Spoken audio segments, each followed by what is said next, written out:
¿Qué tal? Nuevamente, un gusto saludarles. Soy Silvia Estrella, represento al Ecuador y pues yo estoy contenta y honrada de ser parte de este primer seminario internacional, Retos y Futuro de la Mediación 2021, que está organizado por Mediación Venezuela, a quienes envío un muy cálido abrazo y un saludo muy especial para la doctora Zaida Marcano y el reverendo Malaquías Navas, quienes han organizado este importante evento. En este caso yo les voy a hablar de la mediación en cuanto a la forma en la que se realiza en el Ecuador como una novedad, y es esta mediación telemática, ¿no? Un poco de los antecedentes de nuestra legislación en el Ecuador en cuanto a cómo se ha manejado los métodos alternativos de solución de conflictos. Tenemos pues entre sus antecedentes que la ley de enjuiciamiento civil fue emitida en 1931, la ley de arbitraje comercial en 1963, el Código de Trabajo en 1991, la Constitución en el año de 1996, la ley de arbitraje y mediación, que es la norma especializada en la mediación, recién en 1997 fue emitida, ¿no? Asimismo tenemos la Constitución de 1998 y la actual, que es la Constitución del 2008, en las que se aborda el tema de la mediación y en general el reconocimiento de los métodos alternativos de solución de conflictos en su artículo 190. Asimismo tenemos al Código Orgánico de la Función Judicial, que es la norma que rige a la función judicial, y en su artículo 17 se hace referencia a que el arbitraje y la mediación y otros medios alternativos de solución de conflictos establecidos por la ley constituyen una forma de servicio público, es decir, que a través de los centros de mediación, tanto públicos como privados, ¿no?, centrándonos en el tema de la mediación, se brinda esta forma de servicio público. Por tanto, hay una responsabilidad importante en la actividad que realizamos los centros de mediación, ¿no?, una actividad tan delicada como es el brindar un servicio público. Asimismo, en esta norma, en el artículo que les había mencionado, que es el 17 del Código Orgánico de la Función Judicial, se hace referencia a el caso especial de que en violencia intrafamiliar no cabe la mediación, porque los centros de mediación que tienen conocimiento sobre circunstancias que están vinculadas con la violencia intrafamiliar tienen que inhibirse de conocer, ¿no? Por otro lado, tenemos al Código Orgánico General de Procesos, que es nuestra norma procesal de derecho público, evidentemente, que hace referencia a sí mismo en algunos de sus artículos a todo esto que es la mediación y el arbitraje, ¿no? Vamos a centrarnos durante toda esta exposición que vamos a hacer en lo que es la mediación, como les había comentado. El artículo 102 del 106 del Código Orgánico General de Procesos hace referencia al reconocimiento, homologación, ejecución y las reglas de competencia y valor probatorio que tienen las actas de mediación que han sido emitidas en el extranjero, ¿sí? Ahí se desarrolla en estas normativas todo lo que tiene que ver con las actas de mediación emitidas en el extranjero. Dentro de este mismo cuerpo normativo tenemos el artículo 294, numeral 6, en los que se habla de la derivación que puede hacer el juzgador ya dentro de un proceso judicial a un centro de mediación de las causas en las que, en la etapa correspondiente dentro de la audiencia de mediación, dentro de la audiencia de conciliación, en la etapa de conciliación precisamente, el juez puede derivar a un centro de mediación. Normalmente en nuestro país se está derivando al centro de mediación de la función judicial, pero con una reformatoria que se hizo al Código Orgánico de la Función Judicial y con unas normativas que emitió el Consejo de la Judicatura, que es nuestro organismo rector del tema de los centros de mediación y de la función judicial en general, ¿no? La parte administrativa. Entonces, ellos también pues, han emitido una resolución a través de la cual se maneja el asunto de las derivaciones y se está hablando de algunos aspectos importantes, ¿no?, sobre cuál es el mecanismo a través del cual los centros de mediación privados, por ejemplo, los centros de mediación que correspondan, también pueden ser los públicos, tienen que registrarse para que sean parte de estas derivaciones que harían los jueces correspondientes y los jueces competentes en los casos en los que por su naturaleza se pueda transigir, ¿no? Asimismo, tenemos el artículo 363 del mismo Código Orgánico General de Procesos, en la que nos describe que el acta de mediación es un título de ejecución. También tenemos en el Código Orgánico Integral Penal, que si bien es cierto, no se habla específicamente en estos artículos, a partir del 663 al 665 de la mediación, sí se habla de la conciliación en las materias penal y tránsito, que por excepción se las puede realizar también y específicamente en el centro de mediación que corresponda, ¿no? al que las partes se quieran acoger, en 3 casos. Primero, en los delitos sancionados con pena privativa de libertad de hasta 5 años. También tenemos en los delitos de tránsito que no tengan como resultado la muerte o lesiones graves que causen incapacidad permanente, pérdida o inutilización de alguno de los órganos, ¿no? Asimismo tenemos el otro caso en el que se puede llegar a conciliar y por ende también de manera telemática los delitos contra la propiedad, cuyo monto no exceda de los 30 salarios básicos unificados del trabajador en general, ¿no? Con esto también va de la mano con una resolución emitida por el Consejo de la Judicatura, que es la 337 del 2014. En el enlace, en la parte inferior de la ponencia en la que yo voy a intervenir, les voy a dejar los enlaces para que ustedes puedan acceder a esta normativa si desean, que está pues básicamente en la página web del Consejo de la Judicatura. También tenemos nuestra norma especial aquí en el Ecuador, es la Ley de Arbitraje y Mediación. A partir del artículo 43 se habla de la mediación específicamente. Entonces, ¿qué se dice en este artículo respecto de la mediación? Pues básicamente lo que en muchas otras legislaciones también, que la mediación es un procedimiento de solución de conflictos por el cual las partes asistidas por un tercero neutral llamado mediador procuran un acuerdo voluntario que verse sobre materia transigible de carácter extrajudicial definitivo y que ponga fin al conflicto, ¿no? Básicamente esa es la descripción que se hace. Luego de toda esta normativa, les puedo comentar que debido a este asunto de pandemia en el que todos los países del mundo estamos viviendo algunas situaciones en las que, pues en nuestro caso, se tuvo que suspender las actividades de la función judicial y también las actividades de los centros de arbitraje y mediación, o solo arbitraje o solo mediación. Para el efecto se emitió una resolución, que es la 032-2020, en la que básicamente nos daba la apertura para hacer las audiencias telemáticas y algunas actividades telemáticas, y había ciertas restricciones, como por ejemplo el hecho de que se puedan suscribir las actas de mediación únicamente con la firma electrónica, situación que se complicó mucho en nuestro país porque muchos de los trámites que se tenían que hacer a nivel de instituciones públicas se lo debía hacer con firma electrónica, a través de algunos procedimientos que se tenía que seguir administrativos para poder presentar, por ejemplo, algún requerimiento o algún trámite. Y claro, el sistema de emisión de firmas electrónicas un poco colapsó porque ellos no estaban, digamos, preparados para que tanta gente requiera, ¿no? Entonces, también nos ocurrió eso en el Ecuador, que colapsó la emisión esto de las firmas electrónicas. Por lo tanto, el Consejo de la Judicatura muy acertadamente derogó esa resolución y emitió una nueva, que es la 062-2020, que esta fue emitida el 10 de junio del 2020, en la que básicamente se restablecían de manera permanente la atención al público de manera presencial.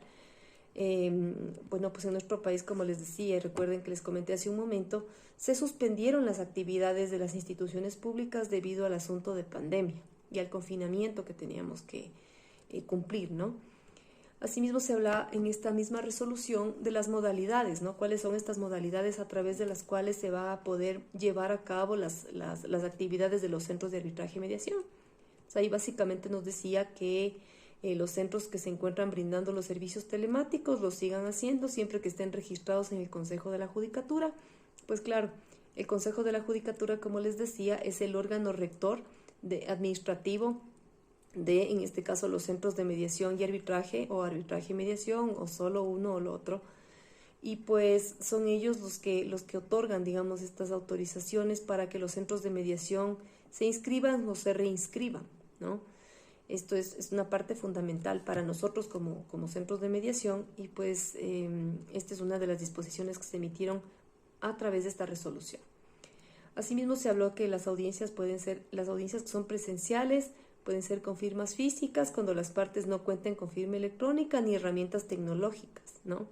Aperturaban esta posibilidad.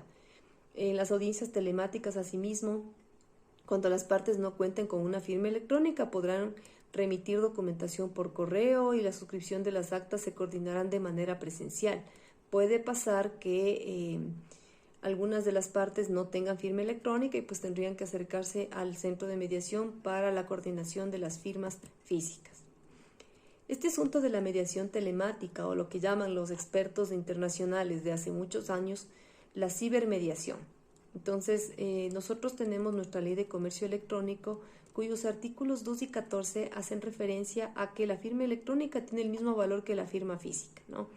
Y que por tanto servirá como prueba en los procesos judiciales. Asimismo, tenemos la transitoria segunda de este mismo cuerpo normativo, que las notificaciones en los correos señalados por las partes son válidos. Un poco hablando de los antecedentes de la mediación telemática, empezó en los años 70 y hay unos autores como Ponte y Cavendish que señalan que la mediación online es un proceso mediante el cual el papel que juegan las partes y el mediador cambian solo en la medida en la que la comunicación que se realiza entre ellos es electrónica, ¿no?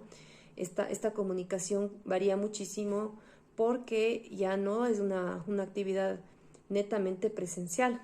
Ahora, nosotros en el Ecuador sí consideramos también las mediaciones mixtas. ¿Qué quiere decir?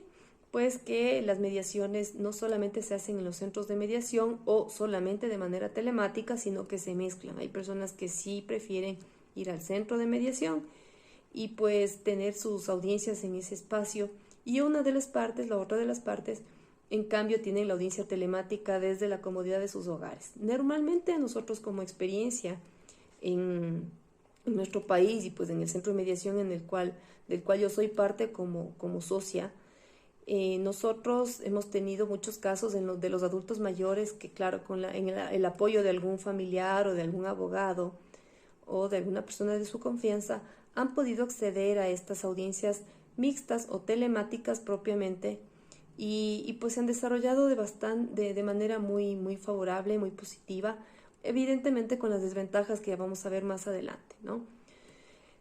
Los medios que normalmente se utilizan para este tipo de audiencias pues son los que regularmente se utilizan, las plataformas virtuales, las videollamadas, los correos electrónicos, los chats, los mensajes de WhatsApp. Por ejemplo, hay centros de mediación que tienen como, digamos, una costumbre sana el que se hagan las notificaciones por correo electrónico y también por WhatsApp para que las partes tengan la información de manera directa.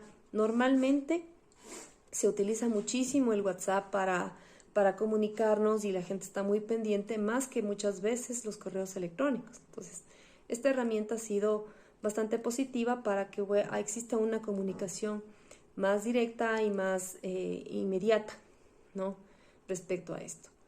Los principios que se aplican en este tipo de mediaciones, al igual, ¿no?, podríamos decir que en las mediaciones normales, es el tema de la voluntariedad de las partes que llegan a los acuerdos de manera voluntaria, la imparcialidad, la confidencialidad, es decir, que la audiencia no puede ser difundida y grabada. Se les explica eso de manera muy clara, muy directa a las partes para que tomen en cuenta sobre cuáles son los principios que se deben llevar.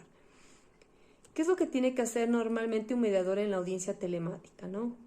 Primero tiene que explicar sobre que existe la posibilidad de que la audiencia, por la situación tecnológica, no se lleve de manera natural, regular, y que pues tendrán que volverse a conectar si es que existe un fallo, ¿no?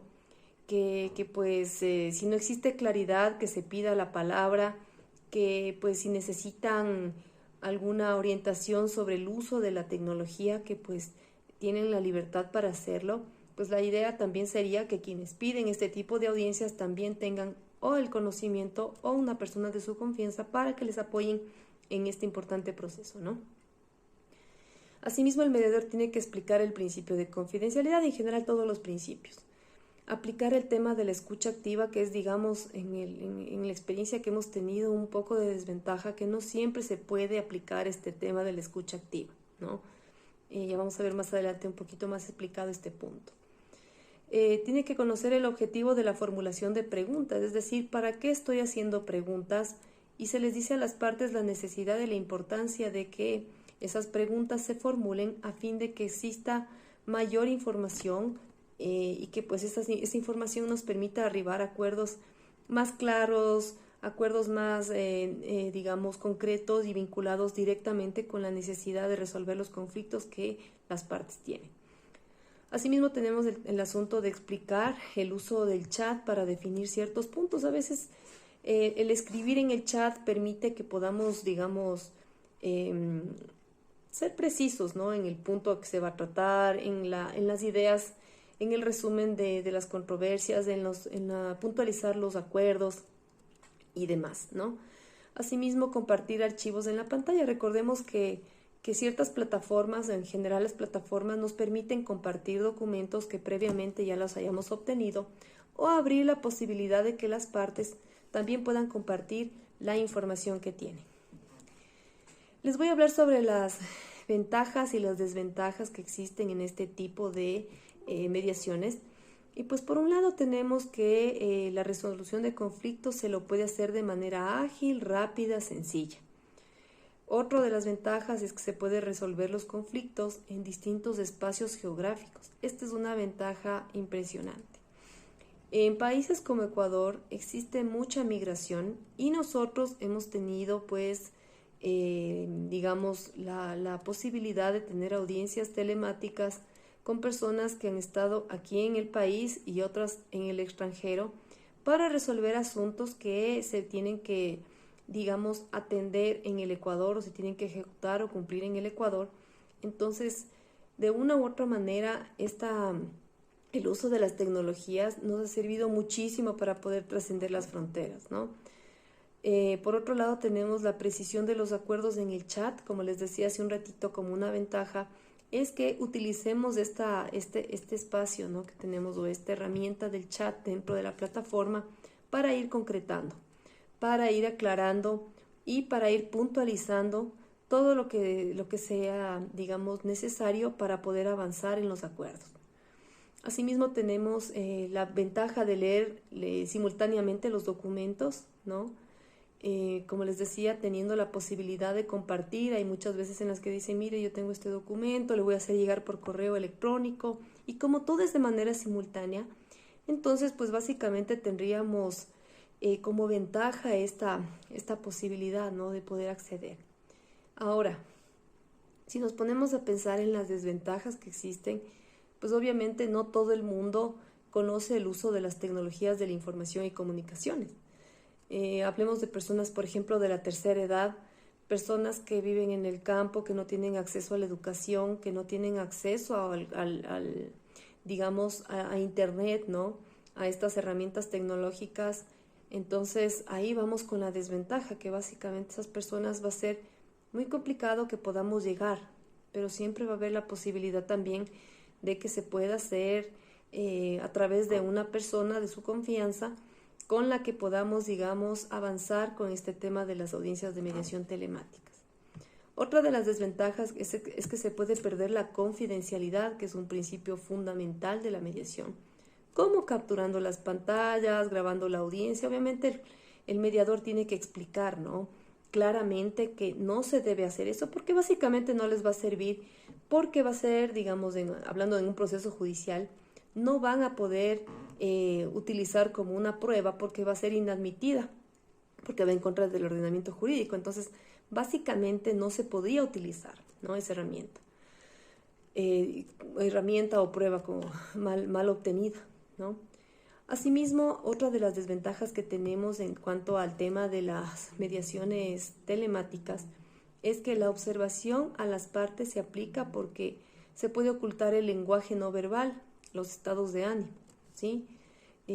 Claro, en muchas ocasiones la gente no utiliza, digamos, la posibilidad de manejarse bien con las herramientas tecnológicas, y sobre todo no están como muy conectadas con el mediador, no están muy conectadas porque están pendientes en cómo se ven, están pendientes de en qué cara pone, están pendientes bueno, hay algunas cosas que pueden pasar. Y el mediador también puede perder digamos, estas microexpresiones que se definen también, ¿no? Como tal, que pues ayudan también a poder realizar preguntas muy asertivas, preguntas que realmente vayan a servir porque a veces los mediadores notamos cuando una persona puede estar eventualmente presionada a ir a una mediación, ¿no? Con las expresiones faciales, haciendo cierto tipo de preguntas, con el lenguaje corporal o el lenguaje no verbal. Eso un poco se pierde con este tema de las audiencias telemáticas, ¿no? Otra de las desventajas es esta actividad asincrónica que existe, ¿no? Como estas fallas tecnológicas que pueden haber, que no siempre la gente tiene un buen internet, ¿no? Básicamente podríamos decir así, y pues eso constituye una de las desventajas también. Como conclusión, podríamos decir que en nuestro país el tema de las audiencias telemáticas fue un reto muy grande porque no estábamos preparados para utilizar. Nosotros, el común de los ecuatorianos, decimos que para nosotros la pandemia implicó que hagamos un adelanto de 10 años del uso de las tecnologías a la fuerza. Nos tocó aprender cómo utilizar firmas electrónicas, cómo manejarnos con plataformas, cómo hacer este tipo de compartir información, de notificar, también de dejar de hacer ciertas actividades que forzaban, ¿no? Como por ejemplo las notificaciones y bueno, demás. Para nosotros los ecuatorianos esto fue un reto, pero también fue una ventaja muy grande. En muchos centros de mediación hemos tenido la oportunidad también, como el nuestro, que es mediar, ¿no? Centro de Mediación, Conciliación y Negociación. Nosotros hemos tenido la posibilidad de darnos a conocer más, que es una de las ventajas que también se tiene de estos espacios telemáticos, de podernos dar a conocer los servicios que brindamos, las ventajas que existen, poder difundir de mejor manera y de manera económica también, ¿no? Lo de los métodos alternativos de solución de conflictos. Para mí ha sido un gusto ser parte de este importante evento. Yo les agradezco mucho por la participación. Entiendo que hay una etapa de preguntas y pues estamos gustosos de atender cualquier pregunta que tengan o cualquier comentario que ustedes tengan. Estamos a las órdenes. Que tengan un lindo día y hasta pronto.